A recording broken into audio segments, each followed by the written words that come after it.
कल एक media houses का कुछ एक इंटरव्यू पॉलिटिकल पार्टी के प्रवक्ता के द्वारा जो किया गया उसको मैंने देखा। प्रशांत किशोर ने कहा कि मैडम हमको आपने जो बिल दिया है वो ठीक है, लेकिन ये कंडीशन को हटा दीजिए। कोर्ट नहीं मान रही है कंडीशन कि नहीं, मैंने जो एक बार कंडीशन दे दिया है वो मैं दोबारा रिकॉल नहीं करूँगी। प्रशांत जी का आगे का कदम क्या? अब स्पष्ट अभी तक तो उन्होंने कहा है कि नहीं, मैं पीआर बॉन्ड नहीं भरूंगा। अगर बॉन्ड नहीं भरेंगे तो क्या होगा? वैसे स्थिति में उनको जेल जाना पड़ेगा। कितने दिनों की जेल हो सकती है प्रशांत किशोर कुमार? और अब जब तक वो पीआर बॉन्ड नहीं भरेंगे या कोई ये नीचे का ऑर्डर रिवोक नहीं होगा तब तक जेल में रहना पड़ेगा। अभी वो हमारे सीनियर भाई गिरी हैं, यदुवंश गिरी, उनसे सलाह मशविरा कर रहे हैं और क्या करना है। हालांकि उनका भी समझाना है कि आप पीआर बॉन्ड भर दीजिए। ये कॉमन एक सिंपल एक रहता है कंडीशन, ये इससे कोई नुकसान नहीं है, लेकिन वो नहीं समझ पा रहे हैं। उनका कहना है कि नहीं, हम पीआर बॉन्ड नहीं भरेंगे, इसमें भर देंगे लेकिन कंडीशन ये है, ये कंडीशन हम नहीं देंगे। पुलिस ने कौन-कौन सी धाराएं हैं? सरकारी काम में बाधा पहुंचाने का है और बिना परमिशन का धरना प्रदर्शन करना, इजाजत करना। पब्लिक में शिवानंद गिरी मेरा नाम हुआ। और उसमें कुछ बातें कही गई है। उसमें पहला आरोप जो लगाया गया है प्रशांत किशोर जी पे वो ये है कि वो झूठ बोल रहे हैं कि उन्हें सशर्त बेल देने की बात कही गई, उन्हें उसे मानने से इनकार किया और तत्पश्चात जो है उनको बेल मिला बिना शर्त का। तो कल कुछ सवाल किए गए थे, तो इस पे जो है मैंने एक ऑनरेबल कोर्ट से ये आपके सामने मैं आपको दिखाना चाहता हूं। सर्टिफाइड ऑर्डर है कोर्ट का, जो है ये सर्टिफाइड ऑर्डर है, ये देखिए मोहर वगैरह लगा हुआ है। तो कल जो स्टेटमेंट दिया गया प्रवक्ता महोदय की तरफ से, वो कुछ कागज घुमा रहे थे ऐसे कि ये ऑर्डर है और उसमें से पढ़ रहे थे। अंडर सेक्शन जो मुकदमा है 1912, 1913, 190, 223 BNS, ये सब बेलेबल सेक्शन है, जमानतिया है। थाना से इनको बेल दिया जा रहा था, इन्होंने इनकार कर दिया।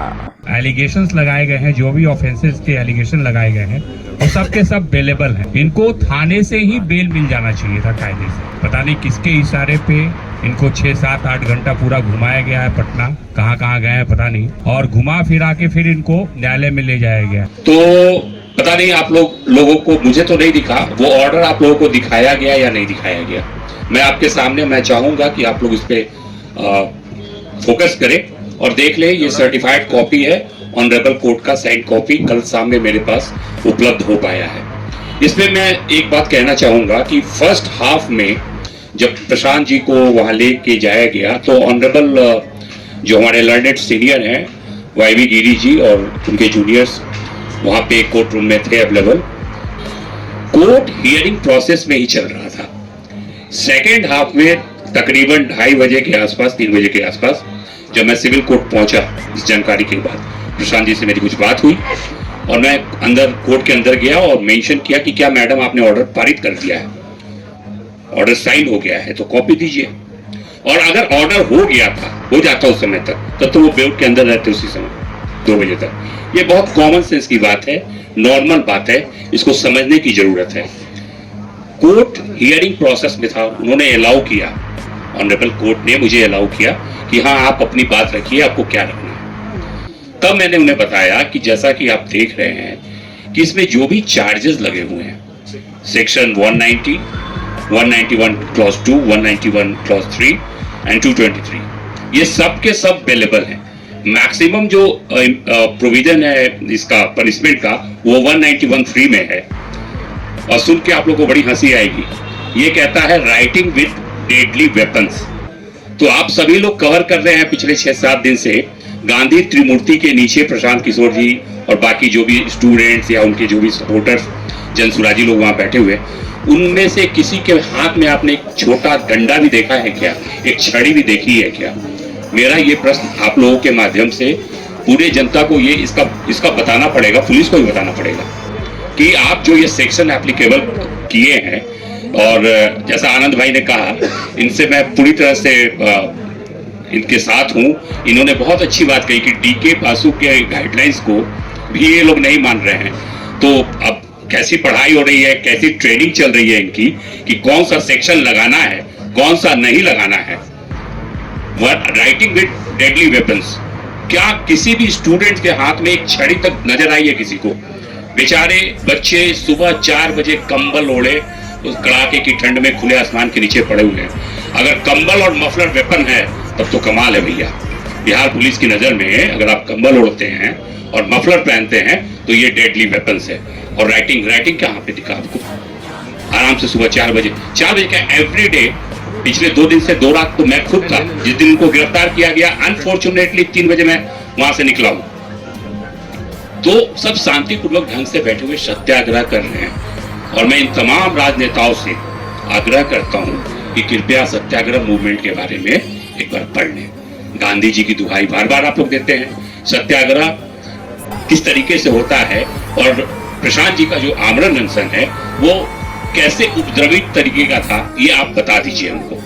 पहले तो निहत्थे बच्चों पे आप लाठी चलाइए, बेचारे री एग्जामिनेशन की मांग कर रहे हैं।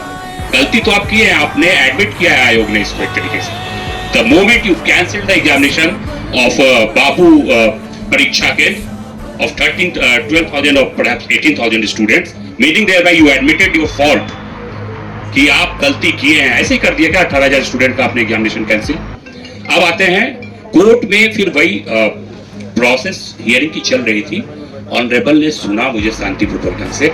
मैंने उनसे रिक्वेस्ट किया कि देखिए ये सारे के सारे सेक्शंस बेलेबल सेक्शंस हैं और इस शख्स को कोर्ट पुलिस थाने में कायदे से बेल मिलनी चाहिए, कॉन्स्टिट्यूशनल राइट है। तो वहां बेल नहीं मिला, तो जब इनका राइट का वायलेशन हुआ है तो मैडम आप सशर्त बेल क्यों दे रही हैं? जो पुलिस ने नहीं किया वो काम आप कर दीजिए, मेरी रिक्वेस्ट है। इसको उन्होंने सुना, काफी टाइम लिया। तत्पश्चात उनको जो है पीआर बॉन्ड पे ही सिंपली उनको मुक्त किया गया है। अब मैं आप लोगों को बता दूं कि पीआर बॉन्ड जो है वो बेसिकली पर्सनल रिकॉग्निजेंस बॉन्ड कहते हैं उसको। और पर्सनल रिकॉग्निजेंस बॉन्ड में भी शर्त रहता है भैया, कोर्ट चाहे तो शर्त लगा सकता है।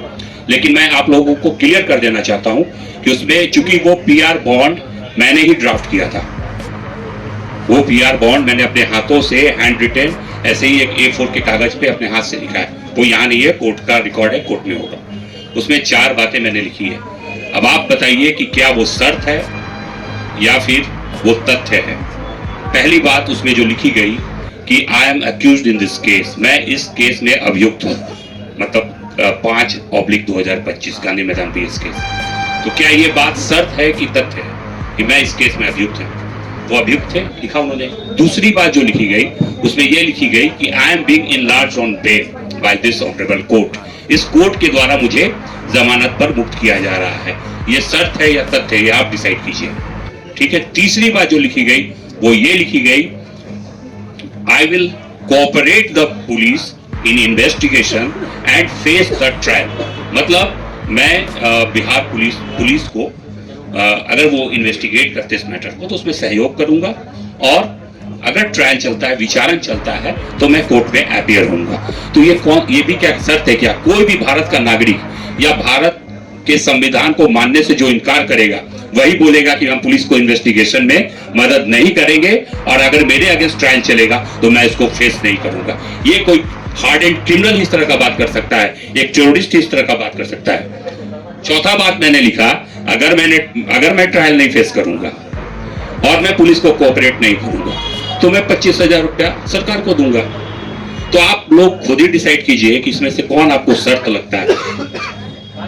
उनको ट्रायल तो फेस करना पड़ेगा, प्रशांत किशोर हो चाहे कोई भी हो। अगर आपके विरुद्ध FIR लॉन्च हुआ है, गलत या सही माननीय न्यायालय डिसाइड करेगा, ट्रायल चलेगा, जजमेंट होगा, नहीं संतुष्ट होंगे अपील में जाएंगे, higher forums are there, high court are there, high court are there, supreme court is there, तो वो तो न्यायालय ही डिसाइड करेगा। तो इस PR बॉन्ड पे, और अच्छा दूसरी बात एक जो निकल के आ रही है वो कल उसी जो प्रवक्ता महोदय ने कहा, उसमें उन्होंने कहा कि उनको थाने से बेल दिया जा रहा था, उन्होंने लेने से इनकार किया। बेर थाना बेर जेल में अंतर है, आपको समझ में नहीं आता है कि तो पद यात्रा ही की है बिहार का, कितना दूरी है दोनों का। बेर थाना बेर जेल में अंतर है, आपको समझ में नहीं आता है कि तो पद यात्रा ही की है बिहार का, कितना दूरी है दोनों का। आप सभी को पता है कि उनके विरुद्ध जो है केस इंस्टीट्यूट हुआ है वो गांधी मैदान थाने में हुआ है। आप लोग उनके गाड़ी के पीछे पीछे थे, वहीं से हम लोग को भी पता चला है बैठे बैठे अपने कार्यालय में। तो आप हमको ये बताइए कि गांधी मैदान त्रिमूर्ति से उठाने के बाद उनको गांधी मैदान थाने कब ले जाया गया? This is the question of jurisdiction. Gandhi मैदान थाना अगर उठाएगा तो गांधी मैदान थाने में ही बेल मिलेगा उनको, पीआर बॉन्ड पे ही सही, गांधी मैदान थाना। तो मेरे हिसाब से उनको गांधी मैदान थाने नहीं ले जाया गया, एम्स ले जाया गया, फतुहा ले गए भैया। मतलब जैसा मुन्ना जी बोल रहे थे, ये बड़ा हास्यास्पद है। पीएमसीएच यहाँ है, उसको दे आर क्लेमिंग कि इंडिया का सबसे बड़ा हॉस्पिटल बना रहे, वहां नहीं ले गए, आप ले जाते हैं उनको कहां? फतुहा। और क्या इश्यूज थे मेडिकल से पर्टेनिंग, आनंद भाई ने बहुत अच्छे से बता दिया।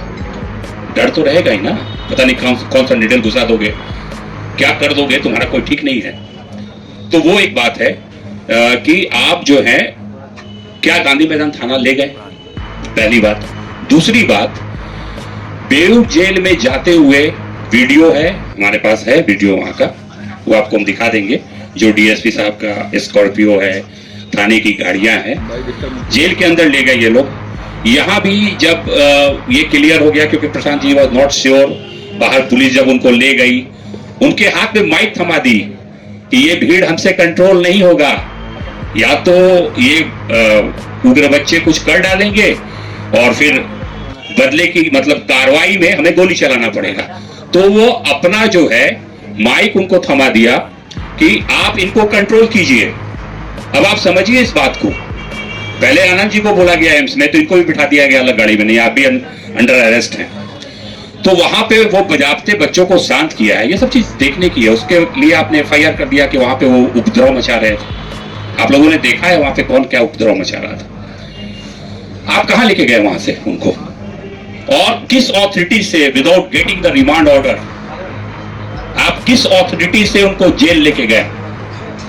जब आप कोर्ट में ले आए थे, अगर मान लीजिए उनको बेल ग्रांट हुआ था, हम उन्हीं की बात करते हैं, तो फिर आप वहां से कहां लेके गए, क्यों लेके गए?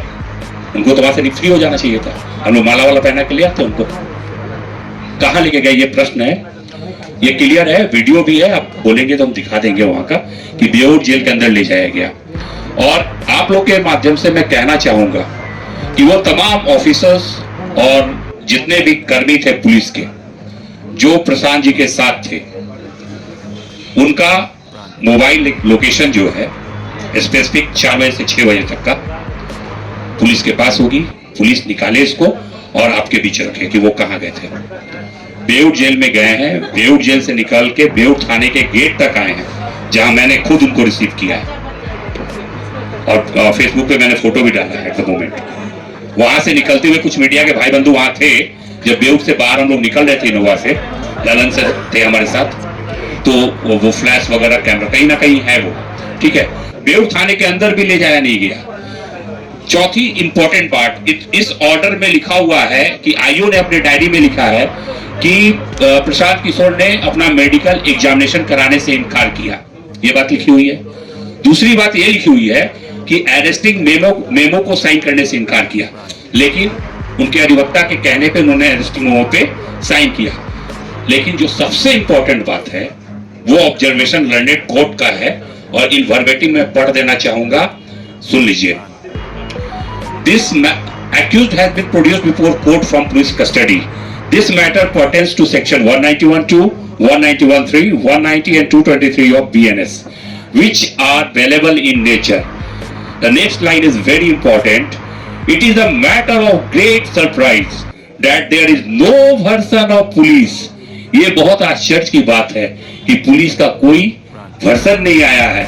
What? With regard to the circumstances, उन परिस्थितियों को लेकर, under which, जिसके तहत the accused petitioner, मतलब कि Prashant Kishor, was not released on bail by the police. किन परिस्थितियों के तहत पुलिस का ऐसा कोई स्टेटमेंट नहीं आया है कि उनको बेल थाने से नहीं दिया गया, जबकि सारे के सारे सेक्शंस अवेलेबल थे। तो किस बेसिस पर प्रवक्ता महोदय कहते हैं कि उन्होंने थाने से बेल लेने से इनकार किया? और इस बात की एंट्री, अगर ऐसी बात रही होती तो इस ऑर्डर में रहता।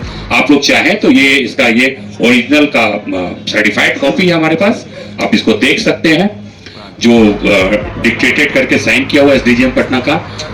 ये सोचने वाली बात है। एक्शन है तो पुलिस का ये वर्सन नहीं आ रहा है कि किस परिस्थिति में आप इनको बेल नहीं दिए थाने से। तो ये सारी चीजें हैं, आपके सामने हैं, स्पष्ट है। ऑर्डर जब साइन हो गया है उसमें सारी बातें आ गई हैं, ठीक है। उनको जो है बेऊर जेल ले जाया गया, Beur jail without authorise paper ले जाया गया, वहां से थाने लाया गया। डेटेन्यू को इतना परेशान, आप तो उसको ऐसे ट्रीट कर रहे थे कि जैसे वो आदमी टेररिस्ट है, पता नहीं क्या। एनआईए का एक्यूज जैसे पकड़ा जाता है ना, प्रशांत जी बढ़िया, ये आनंद जी बढ़िया बताएंगे, उसको इसी तरह से किया जाता है कि कहीं गुप्त लोकेशन पे रखो। गुप्त लोकेशन पे नहीं होता है, नहीं। सुन लिया, आसाम जैसे राज्य में ऐसी पुलिस ऐसे नहीं करती है। वहां पे इस कदर, मतलब मैं अटरली सरप्राइज हूं कि बिहार जैसा राज्य जो इतना पुराना है, इस कदर यहाँ का जो पुलिसिंग व्यवस्था खत्म हो चुकी है। मैं बता रहा हूँ, जो बेसिक एकदम, जब पहला दिन आप जाते हैं ना, तब आपको डीके बासु गाइडलाइन पढ़ा दिया जाता है कि भैया ये तुम्हारी बेसिक जिम्मेदारी है, इसके ऊपर ही अब कानून पढ़ो। कानून बाद में पहले ये जान लो कैसे खुद को पेश करना है। और याद रखिए कि ये अगर प्रशांत किशोर जी के साथ हो सकता है, तो बिहार का कोई बच्चा, कोई महिला, कोई वृद्ध सिक्योर नहीं है। ये पुलिस की दादागिरी है सीधा सीधी कि अपने आप को ठग के, अरे इतना दम है तो कम से कम नाम तो दिखाओ, हो कौन, रैंक्स तो बताओ आप हो कौन, बता दिया जाएगा, बता दिया जाएगा। ये इनका वक्तव्य रहता है। This is a pure example of very unprofessional policing. जैसा कि हमारे अध्यक्ष जी ने बताया, ये बात तथ्य है कि जैसे ही अरेस्टिंग होती है ना, तो सारे डॉक्यूमेंट्स की एक कॉपी अवेलेबल कराई जाती है एक्यूज्ड को, so that he can proceed further कि वो उनको अपने डिफेंस के लिए क्या करना है। जैसे कि सीजर किया गया, सीजर मेमो हमें उपलब्ध नहीं कराया गया है। अरेस्टिंग मेमो की कॉपी हम कल सर्टिफाइड कॉपी से ही हमको कुछ मिल पाया है, हमको पुलिस के द्वारा कुछ उपलब्ध नहीं कराया गया। तो ये पूरा है, आपके सामने है, इसमें कोई कहानी नहीं है, ठीक है ना। आप ये समझिए कि मतलब केवल झूठ का पुलिंदा फैलाया जा रहा है। आप लोग इसको खुद जज कर सकते हैं। Thank you very much. मैं आप सबको अपने डाउट्स क्लियर करने के लिए कुछ प्रश्न पूछने दूं। मैं चाहूंगा कि रामबली जी, जो हमारे बहुत सीनियर पॉलिटिशियन हैं, वो आपसे दो शब्द इन पूरे मामले के बारे में कहें। नमस्ते। सारी बातें स्पष्ट हो गई, लेकिन मुख्य मुद्दा जो था वो था युवाओं को, छात्रों को, बीपीएससी के अभ्यर्थियों का री एग्जामिनेशन का। तो उस मामले पर सरकार बिल्कुल गौन है, और सरकार अगर गौन है तो समझ में बात आती है।